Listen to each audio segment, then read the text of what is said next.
అతి తక్కువ వయసులోనే ఎక్కువ స్టార్డమ్, ఇండియా వైడ్గా తిరుగులేని ఫేమ్, సౌందర్యానికి నిర్వచనంగా నిలిచిన నేమ్ సినీ వినీల ఆకాశంలోకి తారాజువ్వలా దూసుకుపోయింది. అనతి కాలంలోనే అగాధంలోకి జారిపోయింది. సినీ లోకం శోక సముద్రంలో మునిగిపోయింది. ఆ దివ్య సుందర ముఖారవిందం భారతావనిలో కనిపించకుండా పోయింది. ఇప్పుడు ఆమె వెండి తెరపై ఓ అందమైన జ్ఞాపకం. దివ్యలోకం ముంబైలో పుట్టింది. తెలుగు తెరపై అడుగుపెట్టింది. ఓవర్ నైట్ స్టార్ అంటే ఏంటో చూపించింది. ఆమె కంటి చూపులో యువకుల గుండె చప్పుళ్ళు మోగాయి. ఆమె మేని మెరుపులు యువతరం పాలిట నిద్రలేని రాత్రులుగా మారిపోయాయి. ఆమె కనిపిస్తే కలెక్షన్ల కనక వర్షాలు కురిశాయి. దక్షిణాదిలో మొదలైన ఆ అందాల మాయాజాలం ఉత్తరాదిని కూడా కమ్మేసింది. వసివాడని చిరునవ్వుల మంత్రపుష్పాలు విరజిమ్మింది. అంతలోనే దివ్య లోకాలకేగి శాశ్వతంగా దూరమైంది. ఆమె జర్నీ ఓ హిస్టరీ, ఆమె మరణం ఓ మిస్టరీ.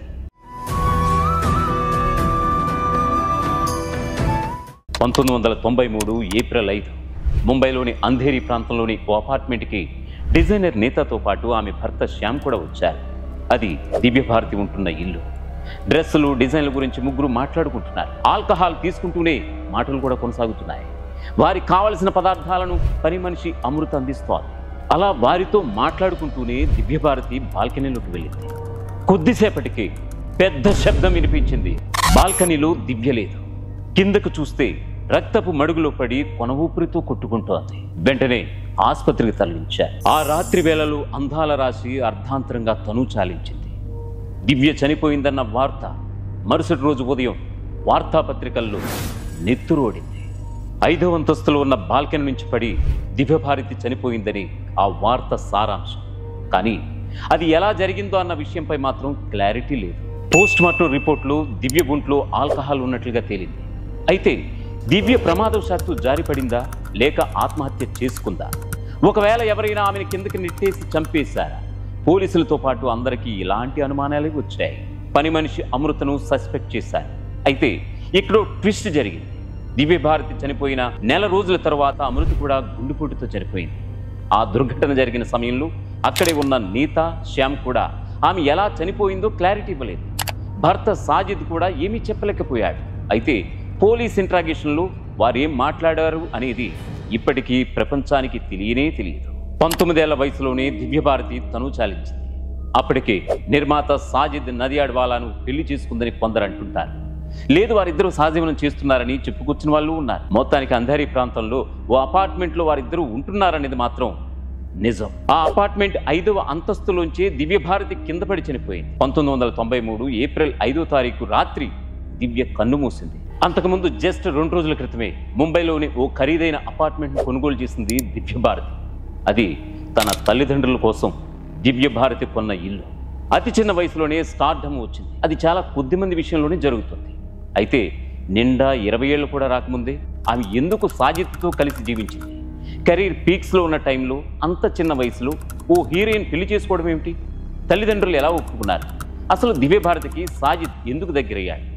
ఈ ప్రశ్నలకు సమాధానం వెతికే ముందు దివ్యభారతి సినీ కెరీర్ను పరిశీలించాలి. ఆ స్టార్డమ్పై సెర్చ్ లైట్ వేసి అన్వేషణ సాగించాలి. 1974 ఫిబ్రవరి 25న జన్మించింది దివ్యభారతి. తండ్రి ఓం ప్రకాష్ భారతి ముంబైలో ఇన్సూరెన్స్ ఆఫీసర్. దివ్యభారతికి సినీ బ్యాక్గ్రౌండ్.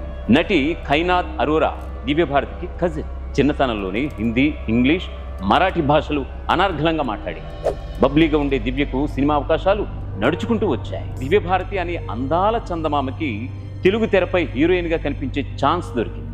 అదే బొబ్బిలి రాజా. మొదటి సినిమాతోనే బ్లాక్ బస్టర్ అందుకుంది దివ్యభారతి. ఈ మూవీలో దివ్యభారతి అందం చూసి యువతరం విర్రెక్కిపోయింది. 1990లో విడుదలైన ఈ చిత్రంతోనే దివ్యభారతి ఓవర్ నైట్లో స్టార్ అయింది. స్కూల్ చదువుని మధ్యలోనే ఆపేసి సినీ రంగంలోకి వచ్చింది. హిందీతో పాటు తెలుగులో కూడా నటిస్తూ తన జర్నీ కొనసాగించింది. 90వ దశకంలో స్టార్స్గా రాణిస్తున్న తెలుగు హీరోల చిత్రాల్లో దివ్యభారతి ఓ వెలిగిపోయింది. తొలి ముద్దు మూవీ షూటింగ్ చివరి దశలో ఉన్నప్పుడు దివ్యభారతి అర్ధాంతరంగా చనిపోయింది. అప్పుడు హీరోయిన్ రంభతో మిగతా సీన్స్ షూట్ చేసి సినిమాను రిలీజ్ చేశారు. దివ్యభారతికి రంభకు దగ్గర పోలికలు ఉంటాయి కాబట్టి అలా చేశారు. మోహన్ బాబుతో కలిసి ఇటు అసెంబ్లీ రౌడీ, మరోవైపు చిట్టమ్మ మొగుడి చిత్రాల్లో నటించి మెప్పించింది. తెలుగులో దివ్య భారతి చేసిన చివరి చిత్రం ధర్మక్షేత్రం. ప్రొడ్యూసర్లు ఆమె ఇంటి ముందు క్యూ కట్టారు. ఏరు కోరి ఆమెతో స్టార్ హీరోలు జత కట్టారు. దివ్య నటించిన సినిమాలకు ప్రేక్షకులు బ్రహ్మరథం పట్టారు. అమ్మాయిలు దివ్య భారతి డ్రెస్సింగ్ స్టైల్ని అనుకరించారు. మొదట్లో ఆమెను బాలీవుడ్ పట్టించుకోలేదు. రెడ్ కార్పెట్ వేసి సాదరంగా ఆహ్వానించనూ లేదు. దివ్య భారతిని చూసిన వాళ్ళంతా శ్రీదేవిలా ఉందన్నారు. ఆ మాట ఆమెకు నిద్ర లేకుండా చేసింది. తన ప్రత్యేకతను చాటుకోవాలని కంకణం కట్టుకుంది. అతి కొద్ది కాలంలోనే ఆమెని బాలీవుడ్ నెత్తిన పెట్టుకుంది. తొలి ముద్దుతో పాటు రంగ్, షత్రంజ్ అనే 2 హిందీ చిత్రాలు కూడా దివ్య భారతి చనిపోయిన తర్వాతే విడుదలయ్యాయి. ఇక 1992లో విశ్వాత్మ మూవీతో బాలీవుడ్ ఎంట్రీ ఇచ్చింది. ఆ తర్వాతే సాజిద్ నడియాడ్ వాలాతో పరిచయం ఏర్పడింది. షోలా ఔర్ షబ్నం సినిమా చేస్తున్నప్పుడు హీరో గోవిందా ద్వారా దివ్య భారతికి సాజిద్ నడియాడ్ వాలాతో పరిచయం ఏర్పడింది. తర్వాత వాళ్ళిద్దరూ ప్రేమించుకుని 1992లో పెళ్లి చేసుకున్నారని అంటుంటారు. కానీ ఆ పెళ్లికి సంబంధించిన ఎలాంటి ఆధారాలు ఇప్పటికీ బయటపడనే లేదు. ఒకవేళ దివ్య భారతిని పెళ్లి చేసుకుంటే దాన్ని రహస్యంగా ఉంచాల్సిన అవసరం ఏమిటి అనేది కూడా జవాబు లేని ప్రశ్నే ఇప్పటి వరకు. దివ్య భారతి ఆకస్మిక మరణం కారణంగా ఎన్నో సినిమాలు పూర్తి కాకుండా మధ్యలోనే ఆగిపోయాయి. ఆమె చనిపోయే ముందు లాడ్ల సినిమా ఎక్కువ భాగం షూటింగ్ దివ్య భారతితోనే జరిగింది. కానీ హఠాత్తుగా దివ్య భారతి మరణించడంతో శ్రీదేవితో సినిమాని మళ్లీ తెరకెక్కించారు. టీనేజ్లోనే తన రేంజ్ ఏంటో చూపించింది. అంతులేని ఇమేజ్ సంపాదించింది. కానీ జీవితం చీకటి వెలుగుల సమ్మిళితం. వెలుగు రేఖలు ప్రసరించిన చోటే చిమ్మ చీకట్లు కమ్ముకుంటాయి. ఆశలన్నీ కళ్ళ ముందే ఆవిరైపోతాయి. కలలన్నీ పేక మేడల్లా కూలిపోతాయి. ఆమె సినీ జీవితం సజావుగా సాగింది. కానీ వ్యక్తిగత జీవితం అనూహ్య మలుపులు తిరిగింది. ఆమె కన్న కల చెదిరింది. మౌనంగా నేల పొరిగింది. షోలా ఔర్ షబ్నం సినిమా షూటింగ్ సమయంలోనే సాజిద్ దివ్య భారతిల పెళ్లి రహస్యంగా జరిగిందని బాలీవుడ్లో చెప్పుకుంటూ ఉంటారు. 1992 మే 10న జరిగిన వీరి వివాహానికి కొంతమంది స్నేహితులు మాత్రమే హాజరయ్యారని అంటారు. అదలా ఉంచితే దివ్య భారతి చనిపోయిన తర్వాత ఆమె తండ్రి ఓం ప్రకాష్ మాత్రం అనుమానాలు వ్యక్తపరిచాడు. అపార్ట్మెంట్ ఫ్లాట్స్లోని అన్ని బాల్కనీలకు గ్రిల్స్ ఉన్నాయి. దివ్య ఫ్లాట్ బాల్కనీకే గ్రిల్స్ లేకపోవడం ఏమిటి అనేది ఆయన సంధిస్తున్న ప్రశ్న. అలాగే ఆ బాల్కనీ కింద కార్ పార్కింగ్ కూడా ఉండేదట. దివ్య చనిపోయిన రోజున మాత్రం అక్కడ ఒక్క కారు కూడా ఆగలేదు. అది ఎలా సాధ్యం అని కూడా ప్రకాష్ లేవనెత్తిన రెండో ప్రశ్న. అయితే ఓం ప్రకాష్ అనుమానాల దిశగా పోలీసులు విచారణ చేశారో లేదో మాత్రం తెలియదు. అసలు సాజిద్కు దివ్యకు పెళ్లి కాలేదని, మరో 3 నెలల్లో చేసుకుందామని అనుకున్నారని కూడా దివ్య తండ్రి చెప్పినట్లుగా ఓ కథనం అయితే వెలువడింది. చివరకు దివ్య భారతి అంత్యక్రియలు ఎలా చేయాలి అన్న దానిపై కూడా గొడవలు కూడా జరిగాయి.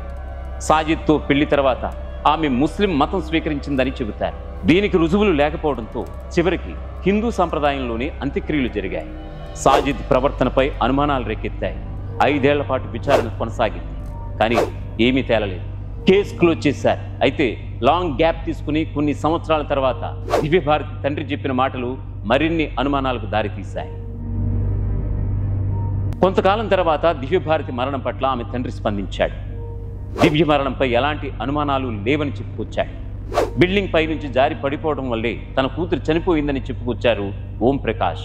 ఆ రోజు నీతాలుల్లాతో పాటు ఆమె భర్త దివ్య భారతి ఫ్లాట్కి వచ్చారని, బాల్కనీకి గ్రిల్ లేకపోవడం మూలంగానే జారి పడిపోయిందని తేల్చేశారు. వారు ముగ్గురు మద్యం సేవించి ఉన్నారని కూడా వివరించారు ఓం ప్రకాష్. దివ్య మరణంపై మొదట్లో అనుమానాలు వ్యక్తపరిచిన తండ్రి ఆ తర్వాత మరో విధంగా మాట్లాడారు. అదేంటో ఇప్పటికే అర్థం కాదు. 2 పదుల వయసు దాటకముందే దివ్యలోకాలకు పయనమైంది దివ్య భారతి. అందంతో అలరించి, అభినయంతో మెప్పించి, యూత్ను థియేటర్లకు రప్పించి, అనూహ్యంగా అనుమానాస్పదంగా ఆమె జీవితం ముగిసిపోయింది. కాలం కదిలిపోతుంది కానీ ఆ మరణం వదిలిన ప్రశ్నలకు మాత్రం జవాబులు ఇప్పటికీ లేవు. ఆమె ఇప్పుడు దిగంతాలకు తరలిపోయిన ఓ వసంతం, అనంతాకాశంలో కలిసిపోయిన సౌందర్య వనం, రాయించును మించిన నడకలు, సన్నజాజి పువ్వు లాంటి నవ్వులు, నమ్మశక్యం కాని నగుమోము వెలుగులు, పారవశ్యంలో ముంచెత్తిన పలుకులు అన్నీ ఓ అర్ధరాత్రి అర్ధాంతరంగా అంతమైపోయాయి. ఆ చీకట్లోనే దివ్య భారతి జీవితం తెల్లారిపోయింది. ఆ వార్త విన్న ఆ ఉదయం ఆమె అభిమానుల హృదయం కన్నీటి కడలిగా మారిపోయింది. ఇప్పుడు ఆమె ఓ చెరిగిపోని జ్ఞాపకంగా మిగిలిపోయింది.